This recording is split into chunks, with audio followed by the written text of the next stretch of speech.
welcome everybody to this episode of After Sex Ed. After Sex Ed is back. As many of you know, I took a hiatus for a bit because I kept getting spanked online, not in the fun way.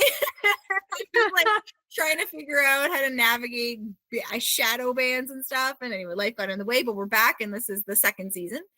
And I have this wonderful, beautiful, amazing woman here, Sophie, and I'm going to ask Sophie to tell everybody a bit about yourself in a second, but I'm going to say how I know you. And we studied together at the Kinsey Institute. We did. And the Kinsey Institute is like a very world famous, probably the most famous sex institute in the world. And we took an intensive together and I had to talk to you afterwards. So anyways, tell everybody a little bit about yourself. Wow, it's interesting. I guess there's three directions to introduce myself in. So my name's Sophie Bryan. I'm a workplace culture consultant. So my background is in HR. Ex-HR director, started my own business 8 years ago. And now I have the privilege of going into organizations, helping them to create happier, healthier, more productive and more purposeful workplays. Now, what the hell has that got to do with talking about sex, right?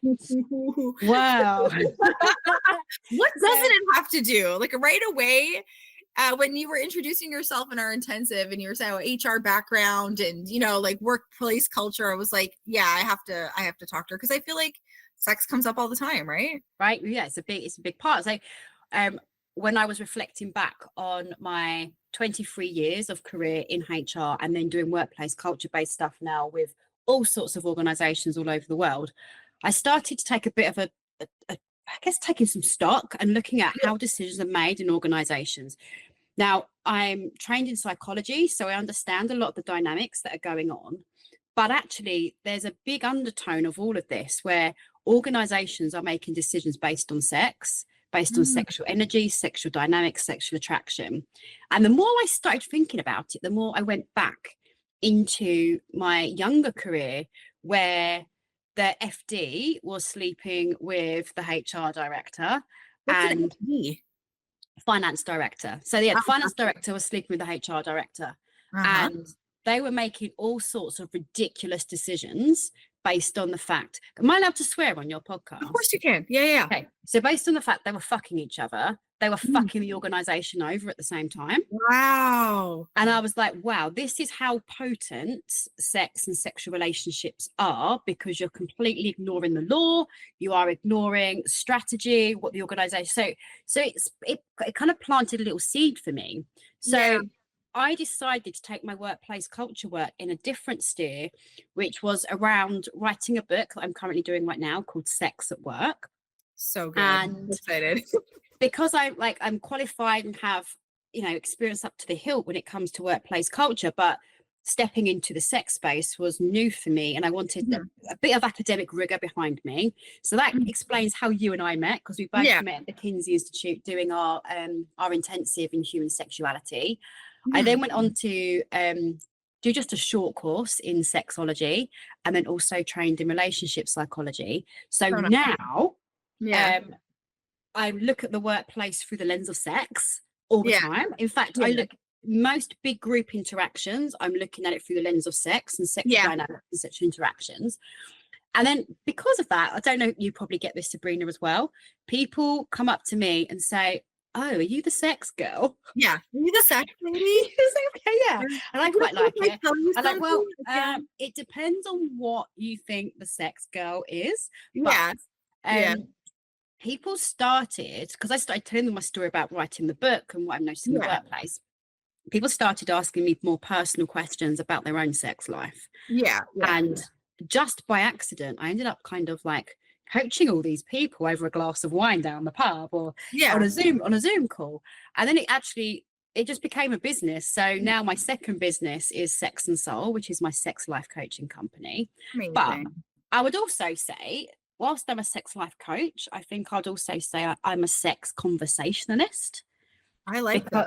Because I feel like I just bring sex to the table. Like I make people talk about it. I uncover things around sex, the taboos, the shame, we can't talk about thatness that makes everyone go, oh, hang on a minute. We're all thinking it, we're all feeling it, but we're just hiding it. And so I feel like a big part of my job is actually just normalizing conversations around sex. So that's Sex and Soul. Oh God, I love sex conversationalist. It's like You could it's so, teach it too if you so want. hard for me to not bring sex up. Do you find that? Like Well, it's always on my mind.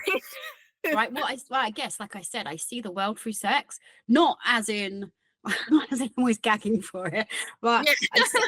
I see the world through the primal drive that we all have Yeah. around Yeah. sex. Yeah. And it's interesting how actually a lot of marketing is using sex without us even acknowledging it.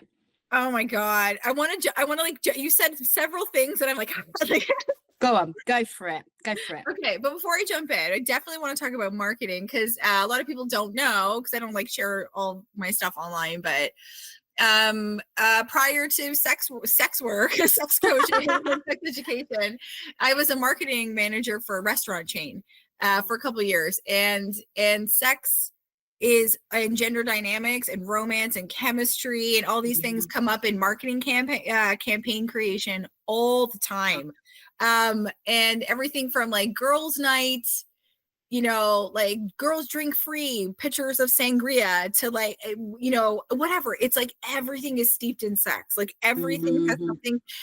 People are sitting in boardrooms everywhere talking about gender dynamics and sexual dynamics, whether you realize that or not. Before I jump into that, and I totally want to hear about how those two people fucking at your last company fucked over the company. I want to know that. But before we jump in, I'm going to ask you what I ask everyone, which is how did you learn about sex? It's a big question. I learned about sex by buying a copy of the Kama Sutra when I was 9 years old from a boot fair. It cost me 50p. Really? Wow. Oh my gosh. So that was your big thing? Yeah, like to this day, other than the fact I have a daughter, I think my mum would still think I'm a virgin. Oh, she is so wrong. But from the Kama Sutra, and sorry, can you remind me how old were you when you bought it? I was 9. Oh wow. Did So anybody explain so it to you? No, so sorry. Obviously I wasn't able to physically read all of like the translated Sanskrit, right? Because that would have been insane. But what it made me get a feel for was actually how sacred sex was. Oh, interesting. And so obviously, you know, when you look at and actually Kama Sutra is not just about sex, right? Kama Sutra is a whole philosophy. Sex is part of it. But yeah, I unknowingly picked up this book at the boot fair and was so mesmerized by these pictures and the artwork. And I'm a very spiritual person anyway, hence the reason why my business is called Sex and Soul. Because there's a soulfulness to sex for me. And so, yeah, I think I've always been on that journey. My parents never educated me in sex whatsoever, in any way, shape, or form. Even now at the age of 40, I'm pretty sure if I even said the word sex in front of my mum, she'd fall off her chair. Does she know about your work? No. Oh, wow. I also dance burlesque and have my own burlesque dance school. Yeah. And my mum still has no real idea what burlesque is, what it looks like. She's never seen me dance. When I started this, I can relate because when I started this TikTok and I started the podcast and everything, especially when the TikTok blew up, I got like people were so receptive and they're like, wow, that's so great. And I remember somebody asked me about what my mom thought of it. And I was like, well, I haven't told her. And they're like, you haven't told her? Like, because it was like, it was my life. Like it's everywhere. And I was like, no, I haven't talked to my mom about that yet. And I was really concerned about her reaction, which ultimately at the end of it was fine. Like it was fine. If anything, I was surprised that she was bragging to people and she was sharing my episodes and look at my daughter. But and I remember telling her once that I'm still going to do it, that I would love to have an episode of like boomer sexuality, almost like versus like millennial, and we'll talk about like what confuses people. And my mom was like, that's a great idea. I'm not going on your show. Like, no, don't ask me. I was like, I don't want to ask you anything. No. What's really interesting though, Sabrina, and the fact you've even asked me this question and you said you've asked all your guests this question, is in researching for my book that I'm writing, I actually sent out just a quick and dirty almost poll. Did a Google Doc thing and just asked people to share with me how they were educated around sex. Yeah. And it's shocking. Oh, It's yeah.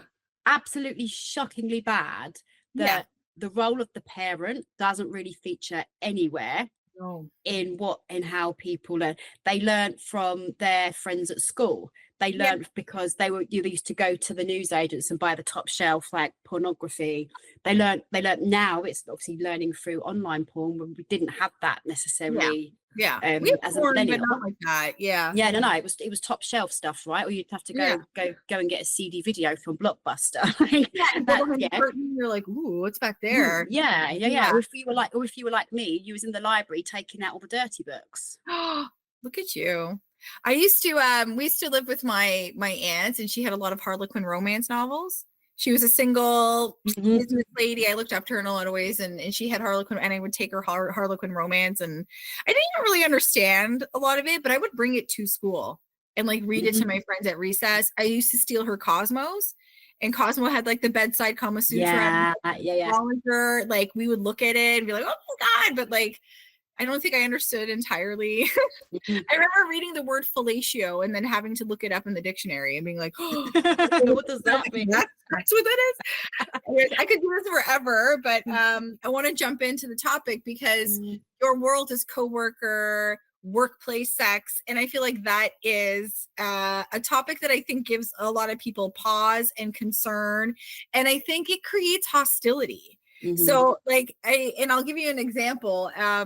Like I've worked for all different kinds of companies. And when I say that I have a background in sex education, like, and this is like a non-sex education work, like I wear many hats and when I say I have a background in sex education or I've done sex coaching and I teach consent at universities and stuff like that, sometimes people like react like weirdly, like, you know, so what do you think of all of this like no means no stuff? Like I get like weird reactions from people and I'm like, what do you mean? What do I think of that? And then when we start talking about like workplace culture, I almost find like a little bit of hostility from people like, well, no one's allowed to date anymore. Like the office romance is dead. And I don't think that. And I've had this conversation with people where I think that two things can be true at the same time, where I'm like, I don't want people being harassed and sexually abused at work. I don't think anyone wants that. And I want people to have romance. Like I want them to date. But I understand that sometimes these worlds collide and people get hurt. And now we're like trying to navigate it. And I feel like, you know, HR departments all across the world have kind of almost like thrown guardrails around romance. Like, like don't shit where you eat. Please don't do it. Because that's the only thing that we can think of. Right. I want to dive in and ask you a couple questions because like I was telling you before and like how my listeners know I've done a TED Talk, and in the TED Talk I pull porn data and I talk about all kinds of things, but one of the things that lit me up and I thought of you immediately was that coworker sex was number 3 last year on Pornhub. So people were searching up office slut, office dilf, workplace daddy, office and romance, right? And I know that people are back in the office. Like the COVID thing, I think that's done. People are back in to some degree. They're back. And I was telling a girlfriend of mine who also works in HR that I was like, oh, you know what? Like number 3 was last year on Pornhub was coworker sex, and she was like, oh, like her like face dropped. No, are you serious? I was like, yeah.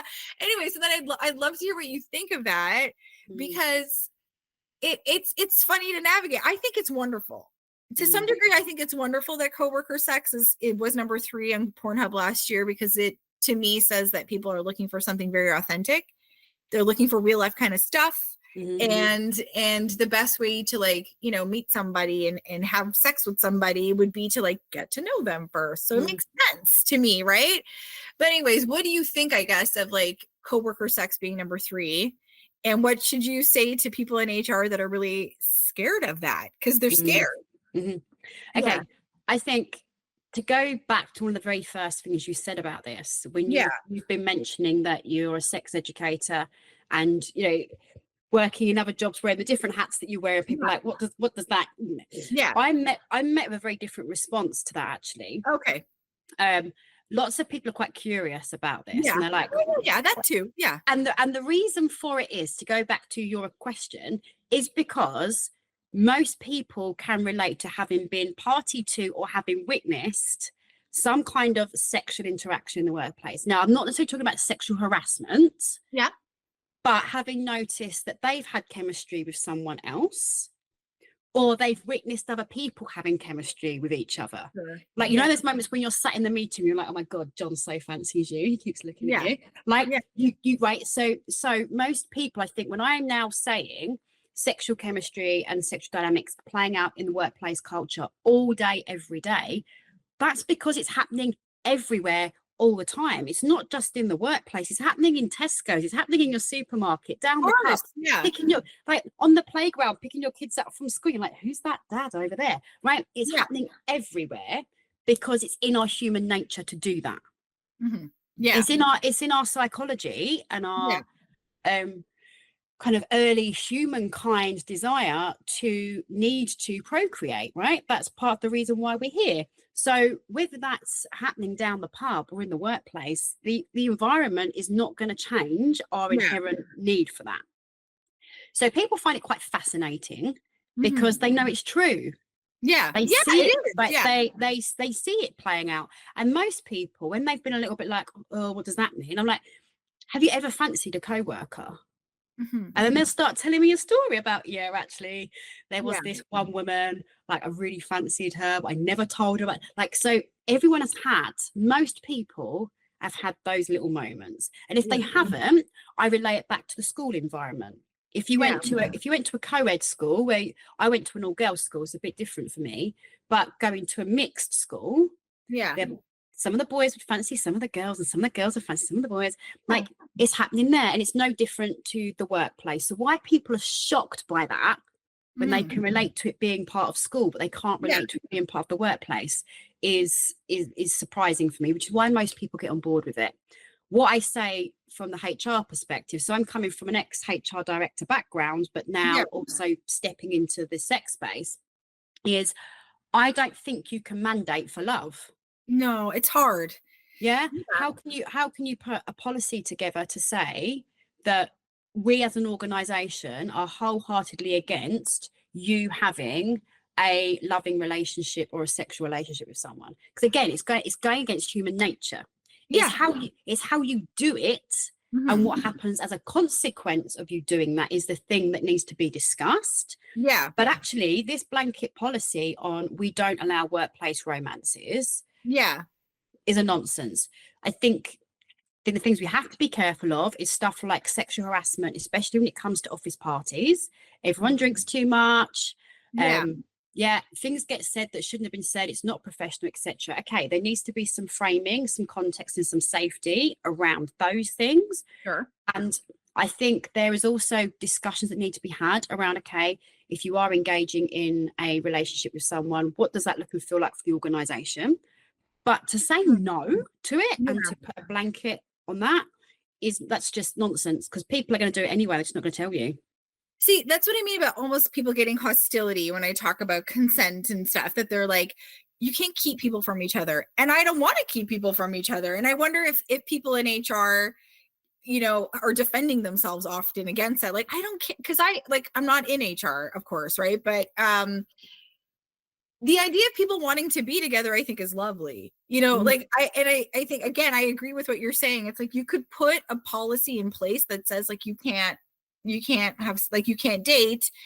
But if anything, I feel like if human nature has taught us anything, that's just going to ramp people up. Like, I remember when my mom told me you're never to see that boy again in high school, and like makes it more taboo, right? It makes it more taboo.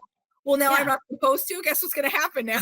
Well, I guess, right, you know, you going back to the porn stats, right, with co-worker sex being number 3 on Pornhub. Right. Part of the appeal of that is because it's naughty, right? Because it's taboo. It is taboo, right? You're not supposed to sleep with the director. You're not supposed to sleep with the PA. You're not supposed to sleep with the person you're trying to sell X, Y, and Z to, right? You're not supposed to do that, which is why it's taboo. If it wasn't taboo, and it was normal, it probably would be. It probably would even be registered. Not even making porn about it.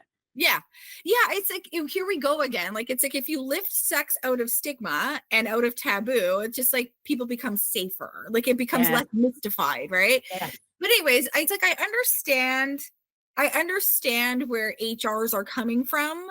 You know what I mean? Like, I understand where it's coming from. Do I think that banning office romance is a good thing? If you were to put it, like, put me on the spot, I would say no. No. Next sentence though, like, we need to make sure that people are safe. Okay, so then I wanted to say this to you because I remember reading this in an article and I looked for it and I can't find it. And I hate it when people do that. But I saw something that was along the lines of one of the biggest takeaways from the Metoo movement, which really was centered around work. It's like, you should be safe at work, and it kind of blew up Hollywood, and then it transcended all these other spaces, which is great. Yeah. But one of the things about Metoo was that the higher the salary you had, the less likely you were to report being harassed at work. And I think when you understand that sexual harassment is not about sex, it's about power. Having that big salary or that big title, and it pads you against sexual harassment tracks. That makes sense.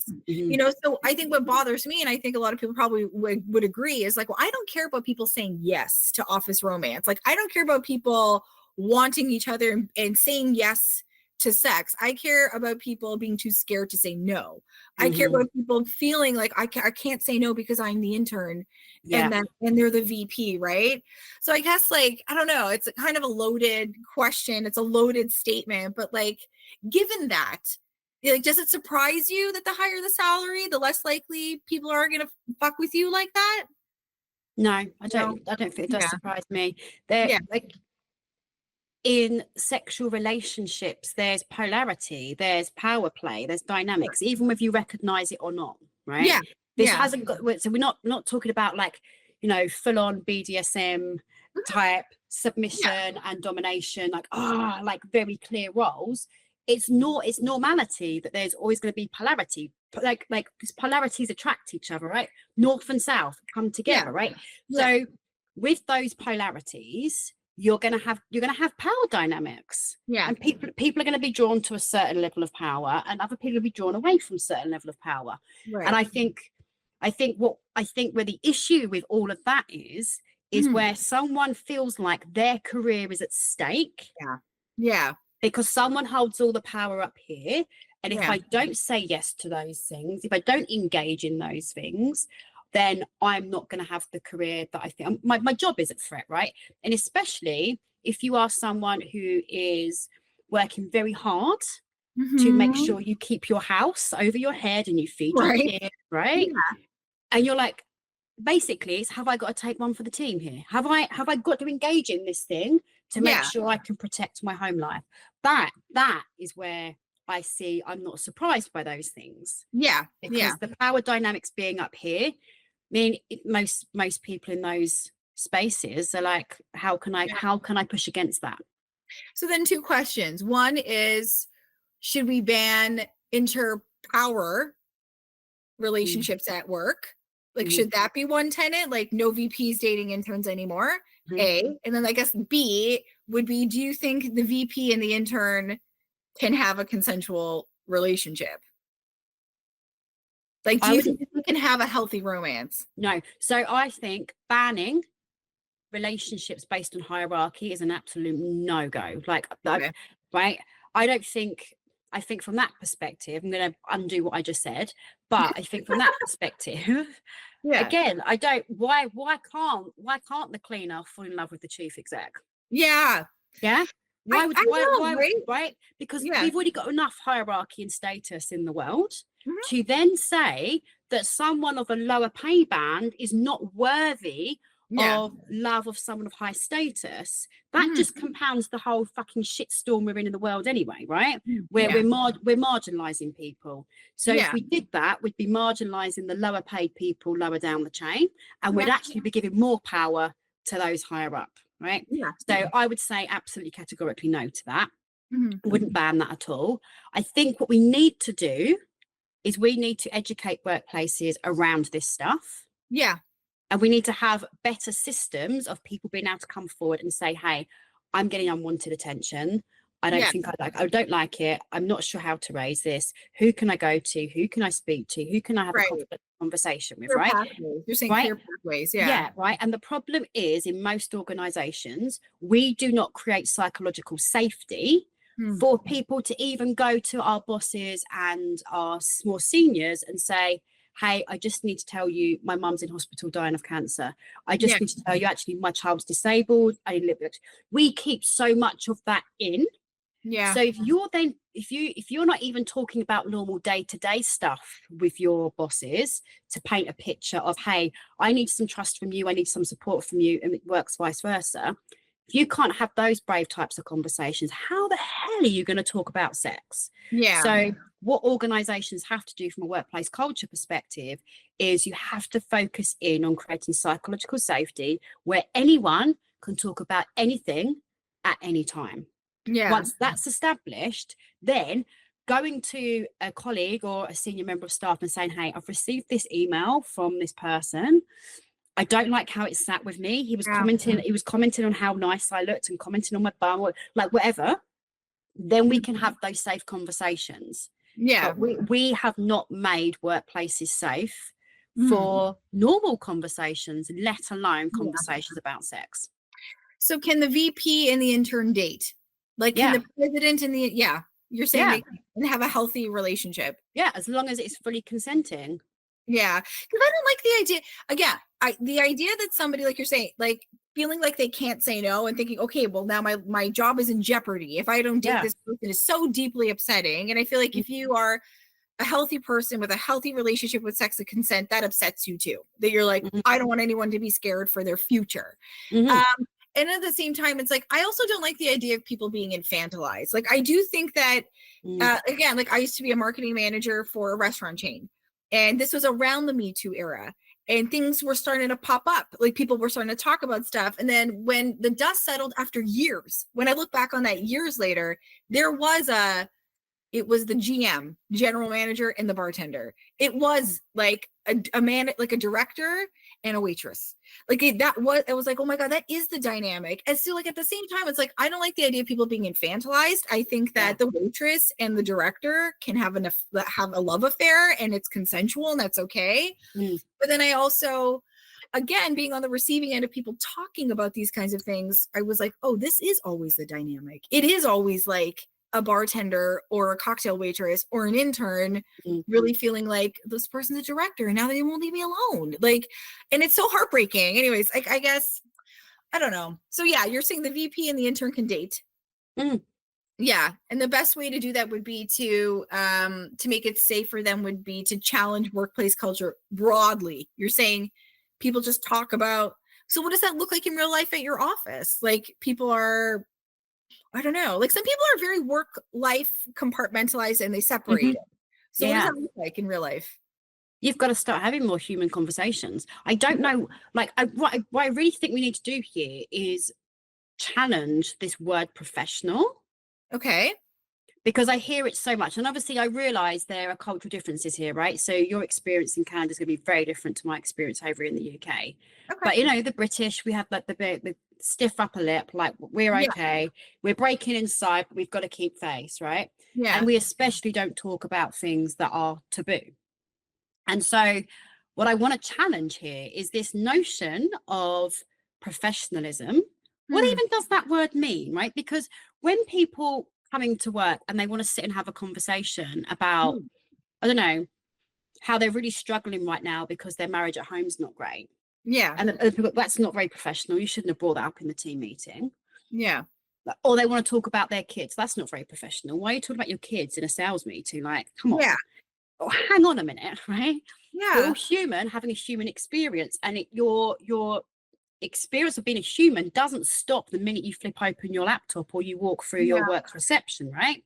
So I think all of this is around, we have to start having conversations about what it is like to be a live human living in the modern day era, the things that are bothering us, because I don't know why we've decided co-workers are like different people to our friends and different people to our family. If you have those close connections with people, why would you not want to talk about those things at work? That's actually what creates belonging. That's what creates authenticity. That's what allows psychological safety to come to the fore. So I think it has to start there. It has to start where we're creating spaces for people to be themselves, share what's going on for them. And then if there are sexual issues going on in the workplace, unwanted sexual issues, which might I add, Sabrina, Mhm. in my experience of all the sexual harassment issues I've had to deal with as a HR director, most of them have been women sexually harassing men, Yeah. which poses a bigger issue for me Mhm. because I have no data for this. This is just my own hypothesis. Sure. But I believe it's far easier for women to come forward and Mhm. say, Mhm. this guy's sexually harassing me. Here's an email. He touched my bum. Like, Yeah. he won't stop looking at my boobs, right? It's much easier for a woman to do that than what it is for a man to Mhm. admit that he is being sexually harassed by a woman. Mhm. So I think we not only have I seen more men pass through my doors, but that's because of who I am and how open I am.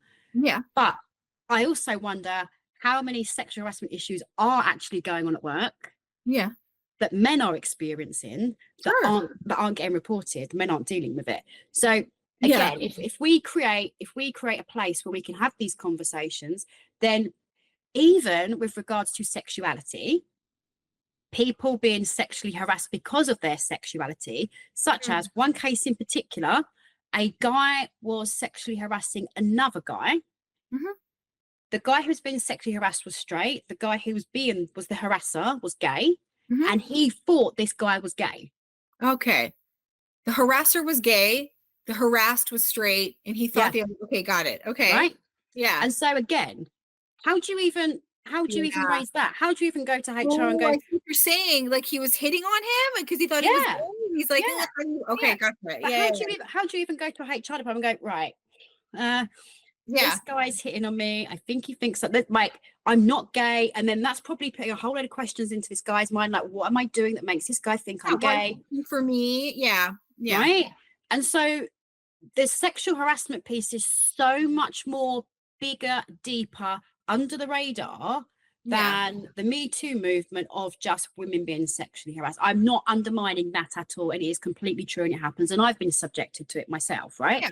Yeah. But I think most of us have. Most women have experienced some form of sexual harassment in the workplace. Sure. Most. Yeah. And I'm sure there's probably a lot of statistics around that, Sabrina, if we dug into it to find the numbers on that. Yeah. However, there are a lot of other groups of people in the workplace who are also experiencing it that would feel too ashamed to report it. Sure. I don't know that anyone like Me Too Me Too, me is not a gender. Like me is for everybody. It's for Yeah. everybody, that But it is movement, very right? much aimed at women, right? Whenever we But talk like, about Me but I Too, feel like when you lift everyone up and you're like, hey, anybody that is like it's a genderless anti-rape movement is what it is, right? So if you're like, we're gonna cast this net out, anyone that's been sexually harassed, or whatever, you can say something, and we lift everyone up, and then yes, there's a big gendered slant, but that's not the fault of women. Like, and I don't think that and women. I wasn't blaming women for that. I wasn't blaming Yeah. women for that at all. Yeah, and Like, and saying that lots of men are coming forward to you, but they're probably too ashamed. I agree. It's like this is part of a broader, bigger culture now where we're not doing a great job of like empowering people to come forward. Like they feel ashamed. B, if they do come forward, it seems to be mostly women. Like C, you've got men that are this notoriously very skittish group. And like, how do you lift them up? And in my experience, when I volunteered at a rape crisis center years ago, when I was just at a university and we were being trained on the phones, and it was a women's shelter. It was like for women and girls, and that was it. And it was a crisis center. Anyways, and I remember getting trained, but it was an anonymous phone line, and I had this like moment of like, oh my god, what if a guy calls in? I haven't even like thought about that. Like, what if a guy? And I remember we were being trained by this group facilitator, and I was like, wait, what if a man calls in? And she was like, well, if a man calls in, there's a very good chance he's going to request to speak to a woman anyways. And I was like, oh. And we're being like really confused by that. And she was like, statistically, men are going to ask to speak to a woman, and that statistically it's not just a woman, but a woman that's also been sexually abused. They might favor somebody in that space, somebody that basically can say Me Too. So anyways, like when I hit pause and like zoom out and look at all of it, and you're saying like, yeah, like a lot of men are coming forward, or maybe they don't feel like they've got the language or the tools to come forward. What is the point I'm trying to make here? It's like, I feel like they're favoring women. Statistically, they want to talk to them, but then at the same time, it's like there's no representation for men now. Now it's like, are you relying on women to supplement it? Like, I think it's part of a larger issue. You know what I mean? It's like we have to break the culture around A, stigmatizing sex, B, stigmatizing sex abuse, C, genderizing sex abuse. But now to this point, and I'm going to wrap it up like because I agree with what you're saying, right? It's that I think, you know, in a world where like this is how we talk about sexual harassment, like this is what we know about sexual harassment is that the higher the salary, the less likely you are to put up with that kind of bullshit.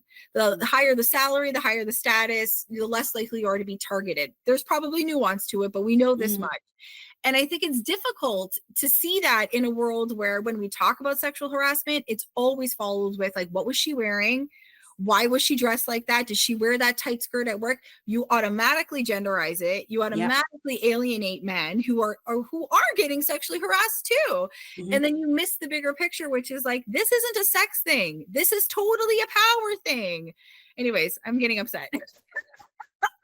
It's like, I agree with you about it being a larger cultural issue. Because if in my experience, men are favoring women to disclose to, like that's like as far as disclosures are concerned, they tend to lean towards women. It's like, well, then what I'm seeing is like men don't want to talk to each other. Yeah, this is the problem, you know. And if women are favoring disclosures to other women, it's like, well, then women only want to talk to women, and then children also favor women. So it's like, okay, so then nobody's talking to men. Yeah, you know, it's and like it's huge. It's huge issue. And I've got several male friends here in the UK that are instrumental in men's groups, men's circles, talking circles, dads groups, suicide prevention groups for men. And I mean, it's really starting to pick up traction. I mean, one of the groups in particular now has 120 people, 120 men. Great. Yeah. Because they actually are looking for an outlet to be able to have a safe space to talk about some of this stuff. And actually, I said to one of my friends, the one that's got the 120 people, I said, who's talking about sex? And he's like, it never comes up. Isn't that wild? It never comes up. You know, do you know that most of my clients are men? My listeners would know that, and my followers online. Most of my clients are men. When I used to partner with a psychotherapy clinic, I'm not with them anymore. But when I was really the only person that was a sex person. Like I was a sex coach. Everybody else was psychiatrists and psychologists, which was great. And we'd have these team meetings every so often. And all of their clients were women, and all of mine were men. And they'd be like, "How do we get more men to sign up for therapy?" And I was like, all my clients are men. I think you need to talk about sex. And it's so wild to hear in a men's group that sex is not coming up. They're weird. Don't you think men are weird? Because then like I remember like I've put this out to my followers a lot because I have a pretty even split of men to women online following me, which is kind of unusual for a very feminist, sex positive, whatever, right? And I've asked men, like, if I was to make a retreat of some kind about like sex, sexuality, whatever, like, would you want it to be only men, or would women need to be there to like diffuse tension? And it's a 50-50 split. It's like there's like no straight answer. I don't know. I feel like almost women would have to be present in order to like make it okay for them to talk about sex. Do you think so? I would have to agree. That's just me and my gut feeling and my own experience. There's again no academia behind this or any research, but in my own experience, yes. And I think experience, yes, too. But then I feel like it's us chasing our tails, or men would be chasing their tails again because they should be able to talk to each other about sex. But what I actually find, what I love about my job is whilst I call myself a sex conversationalist, what I actually describe my job is I get to be the custodian of people's sex secrets. Okay. Right? Yeah. And I love the fact that in my coaching, I create the safe space for someone to come and say, I've got this thing. Is this normal? Like, I'm really into this thing, or I'm feeling really disgusted by the fact I'm attracted to it. And of course, when you start working through like Justin Lay Miller's work, you know, the book that he produced, tell me what you want, and you look at all the data around all the desires and fetishes and fantasies, you're like, hey babe, you're completely not that there is any not normal, right? But to go, do you know what, actually 30%, 40% of the world have that same fetish. Like So, but what I'm finding is to be able to hold that space and give that feedback and give that reassurance is what these men are looking for. Mm, mm. Because if they went to a guy and Yeah. said, oh my God, mate, I had this dream last night and I couldn't stop thinking about this woman's feet. Like, oh my God, I just want her feet in my mouth. Like, can you imagine what he's gonna do, right? This guy's gonna go, you what? Right. And Yeah. that'll be the end of it. Their friendship will be over with, right? But to come and have a conversation with you or I about that, Yeah. whether we're in a sex space or not, would be like, oh my God, really? What shoes was she wearing? Oh my God, are you into that thing? Oh my God, do you know what? Are you saying that women are a little bit more accepting of what do you mean? Are we easier to talk Well, to? no, I'm not labeling any representation on gender here. What I'm Oh, okay. saying is that's my experience as a That's good. female to men. I don't think my experience is representative of every woman's, because I play quite a unique role here, right? Because I'm Yeah, a sex yeah. life coach, right? Yeah. But it's definitely more comforting for him to come to me and share that, because down the pub with his mate having a pint Yeah. and sharing that, his mate's not going to turn around and go, oh my God, yeah, I've had to say, oh my God, in fact, I've now started wearing women's shoes, like, come around my house and try some on. It's just not going to happen. He should.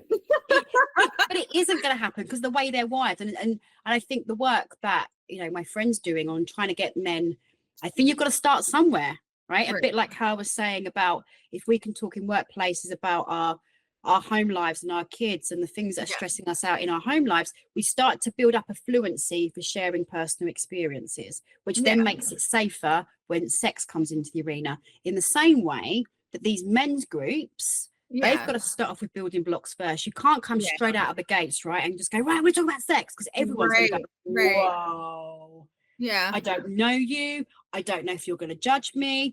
I don't know if I have the vocabulary for this. I'm going to walk out of this situation. But if you are creating a safe space, after 1 or 2 years where everyone's now starting to talk about, this is what happened to me as a child, this is what's happening to my parents, this is what happened, right? You're starting to build a bond, a sense of community. Then you can go, actually, there is this one thing. I don't know if I should say it, but I'm going to share it anyway. That's a different thing, right? Yeah. But those building blocks of psychological safety have to be built. And I think we as women are very, very good at doing that, because we bond with each other like that. Like instantaneously, right? It's a very quick bonding process for us, and we feel very safe very quickly, whereas men don't tend to do that. See, like those women's groups are easy. Like I am going to start doing after sex ed retreats, but like a women's retreat, that's simple. Like it's only girls, slam dunk. And then like men's retreat, it's like only men, and they're like, or like only like, what about men and women? Because it's the context is sex. Like retreats that we're talking about sexuality, bringing different sex educators in and stuff, right? So like here's now a men's retreat on sex, and it's like, okay, only men, and they're like, I don't, like some are like no, and then others are like, well, you can't have women there because I'm not going to talk about it if women are. It's like I can't read them as well. Like so I feel like hashtag not all men, right? But I feel like women, that's easy. You just say women's only, and they're like, cool. Yeah, but you know what though? I guess again, I'm different, so I'm giving my own opinion here. My opinion is not representative of all women everywhere. Women are not a monolith. Men are not a monolith. Want to be here, yeah. But my own personal preference is I would not go to an all women's retreat on sex. Okay. I would want diversity. I'd want polarity. I would want to see as many different diversities of human in that environment as possible, and that includes gender for me. Yeah, I'm diverse, and like I would go to a women's only sex retreat. Like we're not having sex on site. Want to be clear? So I know what you mean. You're learning. Yeah. I would go to a women's only. Yeah, and I would go to a mixed one too. And I would go like I don't think I'm married to one. You know what I mean? I can't speak for all women because women are not a monolith, right? Clearly, you're like, oh, I would love a mixed one. It's like, I feel like I would have no preference. Like I'd be like, oh, okay, as long as I'm mentally prepared. I think if they're like men are going to be here, then I'm like, okay, I need to know. I feel like I would just need to know, or like this is a women's only group. I'm like, oh, okay, cool. I don't know. I feel like there's no right or wrong answer. I want to tell you, like, dynamics matter. I want to share something with you really quickly because we're coming up on an hour. Where's the time gone? I know, right? I'm gonna try to keep it to an hour. It's like I'm trying so hard. I could do this forever. I did have a male client once that booked some time with me, and he was like wanting to talk about sex things, obviously. And he's like, I'm interviewing you, like, because he's like, it's you're interviewing me, kind of, right? He's like, I'm doing a consult with you, and he's like, and I'm doing a consult with a man, and I was like, okay. And he was like, because I just have to like read, feel which one like speaks to me more. And I was like, okay. And I can understand because he was straight. So I can understand like him, you want to talk to a guy because he knows guys better. You want to talk to a woman because I'm a woman and who has sex with men. So like you want that perspective. And he was like, my only concern about talking to a woman about sex is that he's like, I think you're going to be too nice. And I was like, really? And he's like, I want to tell you things, and I'm afraid that you're going to say, oh, that's normal, all guys are like that. Like I'm gonna spare his feelings. Like he thought a man would be more direct with him. And I was like, well, my job is to be honest with you. Yeah, like I'm not gonna tiptoe around stuff. And he's like, I'm afraid you're gonna say like, oh, like that happens to all guys all the time. And I could read between the lines. I think I knew what he was alluding to. I was like, well, that could happen to all guys all the time. And it was like funny, like different people feel differently about different dynamics. That's all I'm saying. So if you're a man that's listening and you're like, well, I'm considering getting a sex coach or considering getting a sex therapist, and I don't want it to be a woman, I want it to be a man, like that's fine. That's fine. Like whatever works best for you, And the same with a woman. Like if you're a woman if you're straight and you want to have a male sex therapist or male sex coach, like that's okay. Like you do whatever feels right for you, whatever works for you. Anyways, workplace sex, yay or nay? Like Yay. I know it's hard to keep, because if you're gonna meet somebody, yay, but it is not a blanket yes in all circumstances. It's a free-for-all, and we can all manipulate and sexually harass people. No, that's not what I'm saying. What I am saying is it's in our human nature to want to merge, have union, procreate, right? It's in our human nature to do that. So as human beings, we are always running a program of sex constantly. Right. That's always there.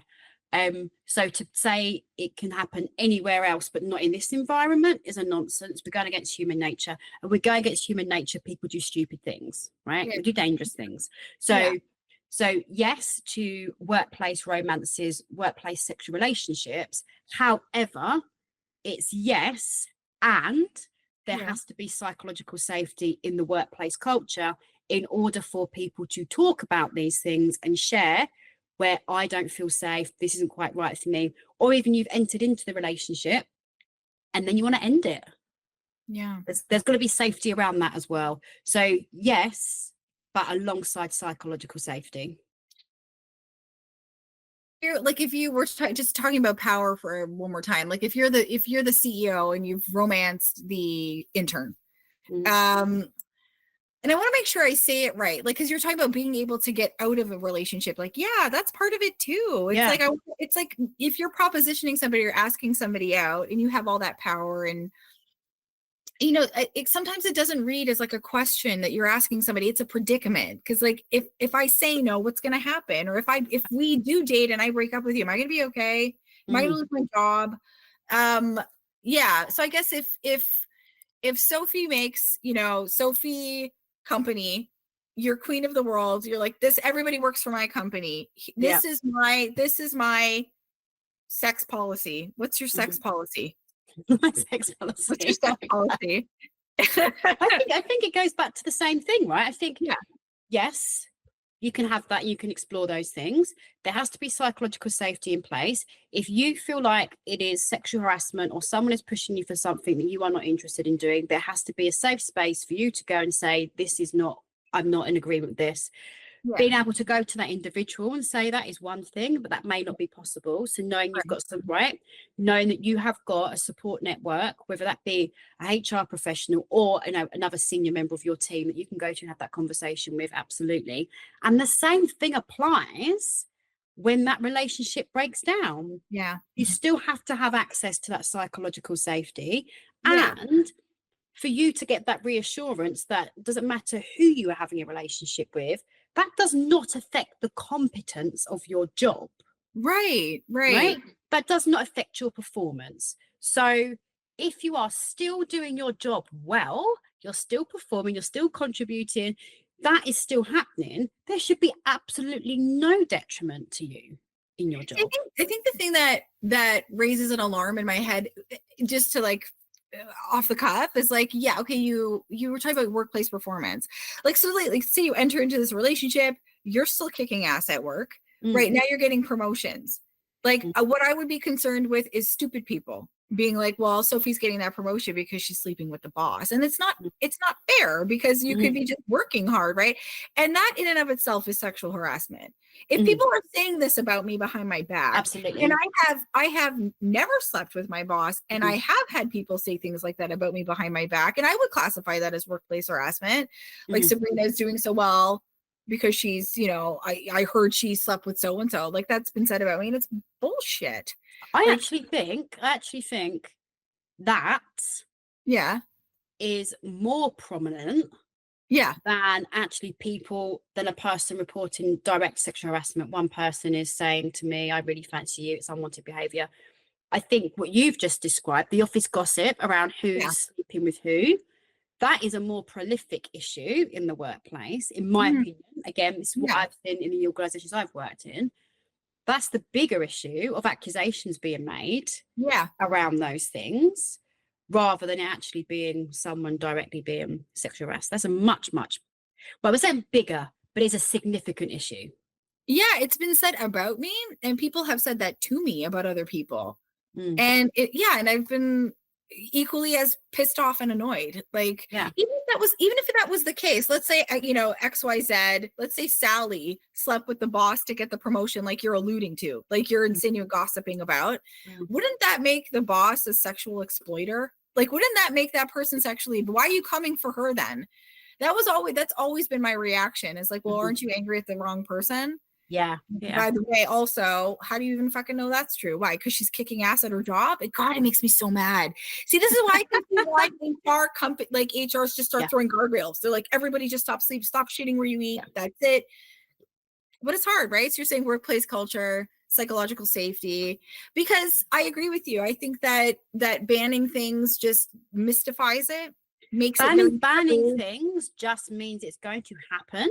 Yeah, but the organization lose sight of it's happening, and that's right. That's even more dangerous. Yes, when you don't know these things are going on. So when you don't know that he's sleeping with the intern and he's promoting her and promoting, and like, hey, you're like, why do we keep getting all these promotions coming through from this girl? She's been here for 3 weeks, and now all of a sudden she's freaking PA to the CEO. Like, what's going on, right?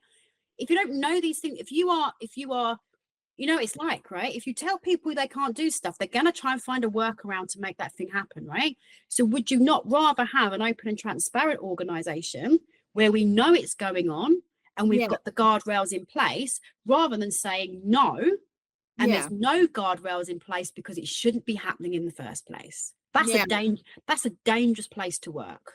So tell me quickly about that company where they were fucking each other, then fuck the company. Right.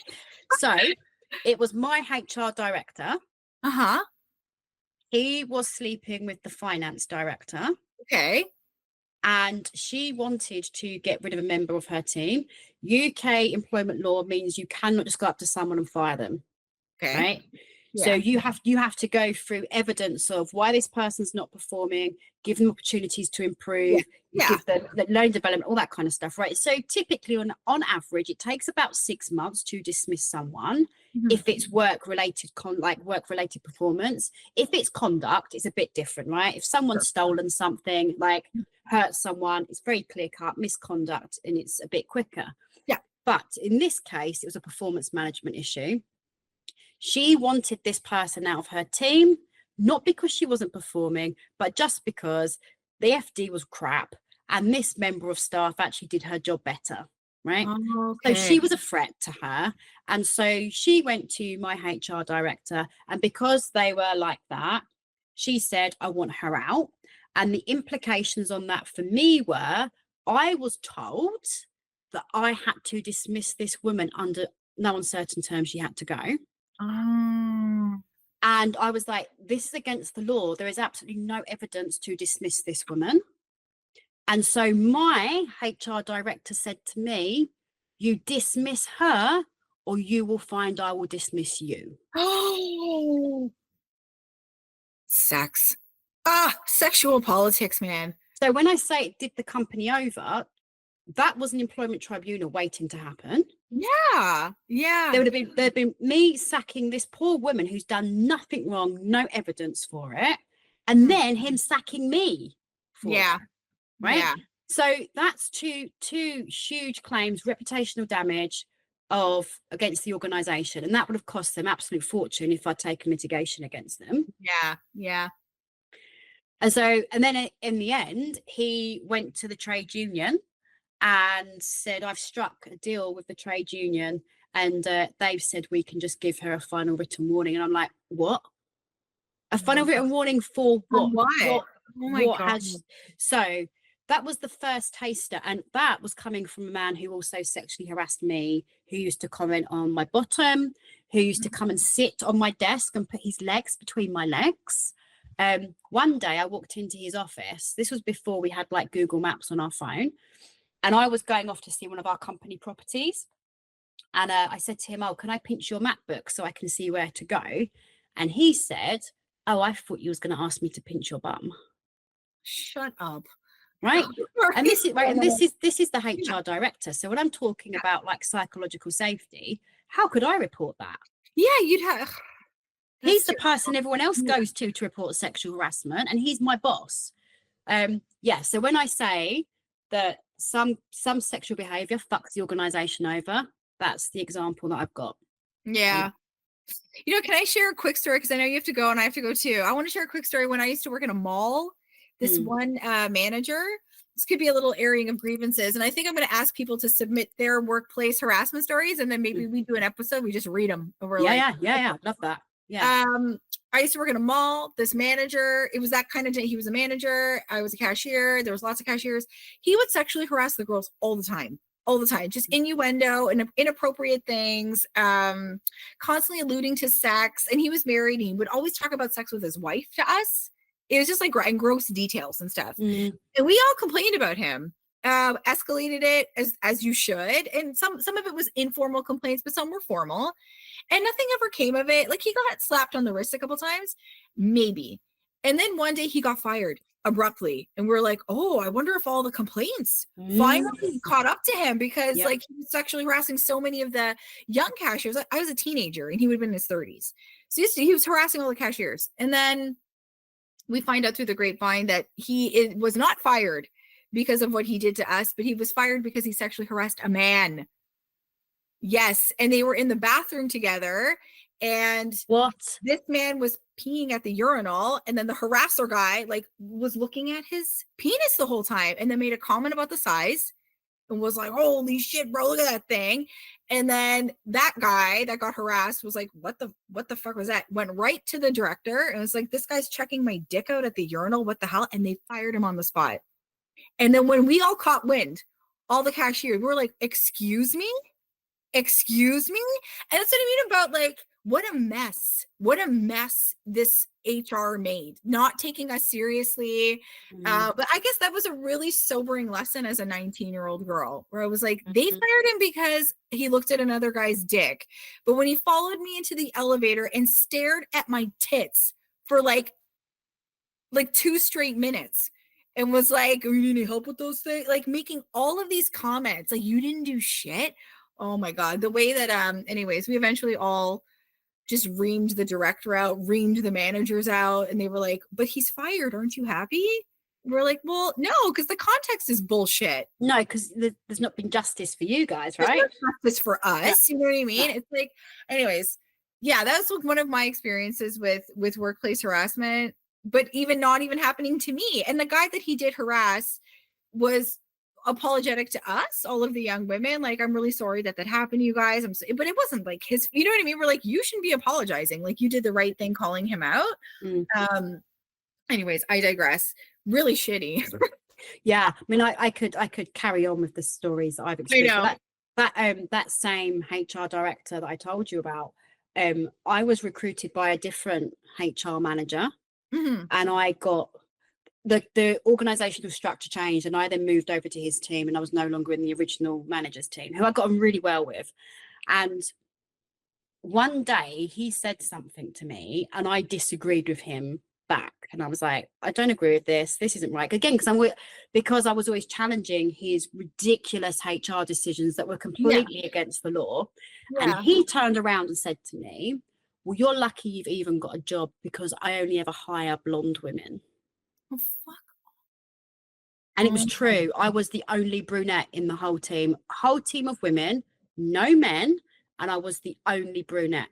And that was because he inherited me, not because he recruited me. And again, like, how could you not see this? How could the whole of the organization not see that he had hired 10 blonde women? Wow. And I was the black sheep because I was brunette.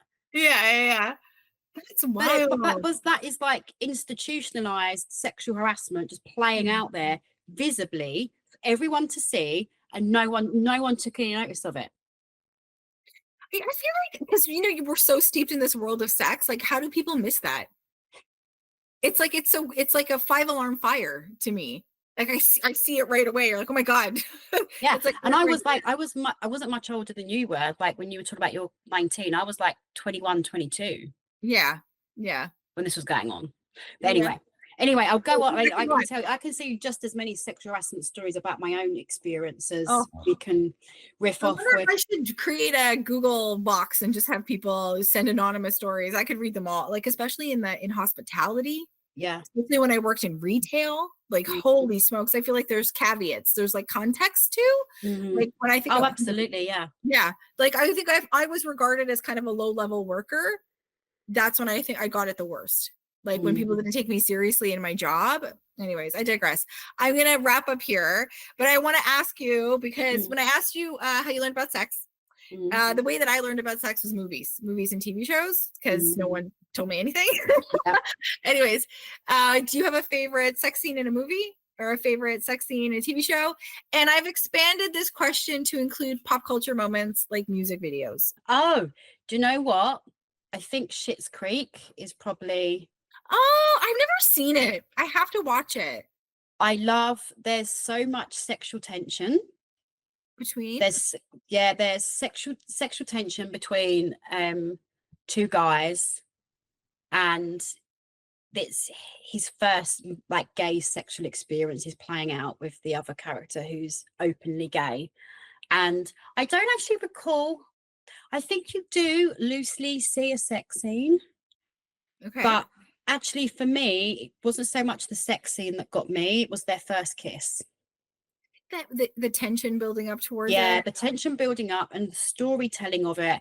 And what I absolutely love about Schitt's Creek is, in so many kind of dramas or comedies, especially US based ones, which actually I think Schitt's Creek is both the writers and Canadian,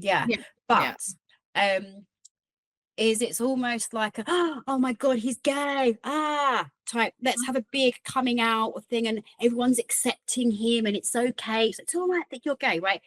The way this was written was just like, it was normal. Just normal. And it was the most, honestly, it's making me go, can you see that? I've gone goose, just because it really touched me how well this was portrayed around, this is how it should be.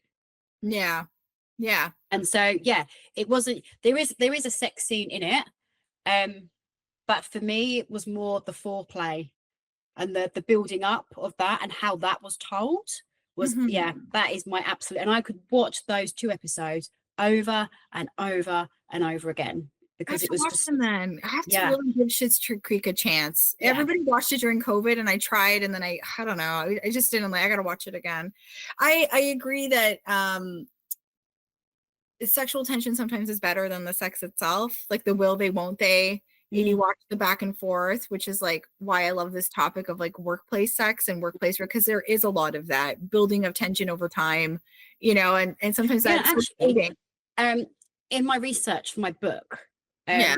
The only piece of research I have found that has any correlation to sexual relationships at work, and actually, funnily enough, come from the Chartered Institute that I belong to as a HR professional. And I was like, "See what? You've done research on this? Like, hang on a minute. Like, this is not normally the kind of research we churn out."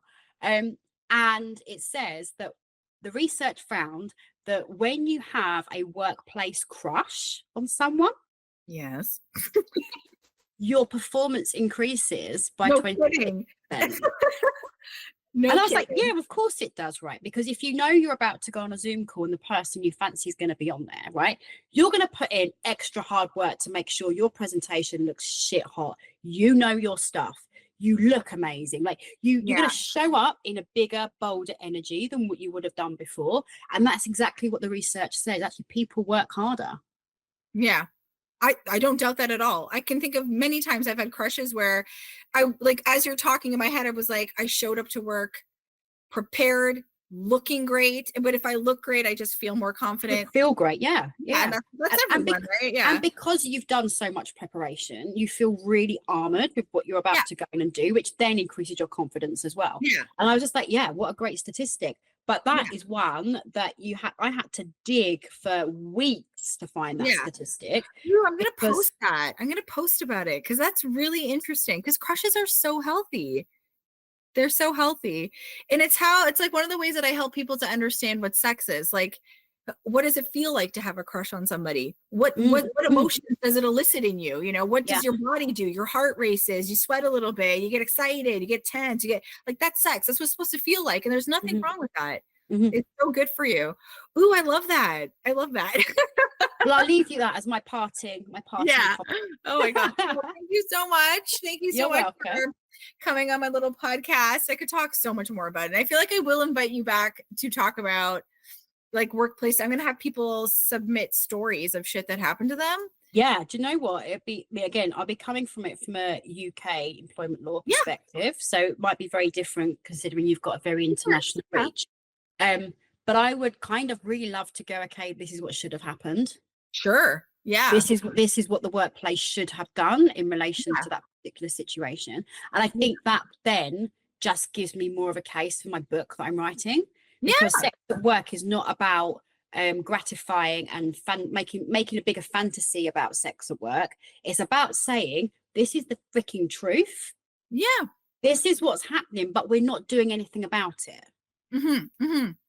I agree. So it's me basically trying to write a manifesto for how do we still explore those sexual relationships, those love relationships, still enact the humanness in us, but making sure that everybody is safe. Yeah. Because the way we're doing it right now is broken. It doesn't work. Yeah. No, I agree. We need to revisit a rebuilding. Yeah. Safety is the most important thing. Anyways, thank you, Sophie, so much for coming on and sharing your expertise. You're so welcome. I will have you back. Absolutely. Thank you so much. If you come I've loved it. Yeah, of course. Of course. I've loved it. Bye, everyone. See you later.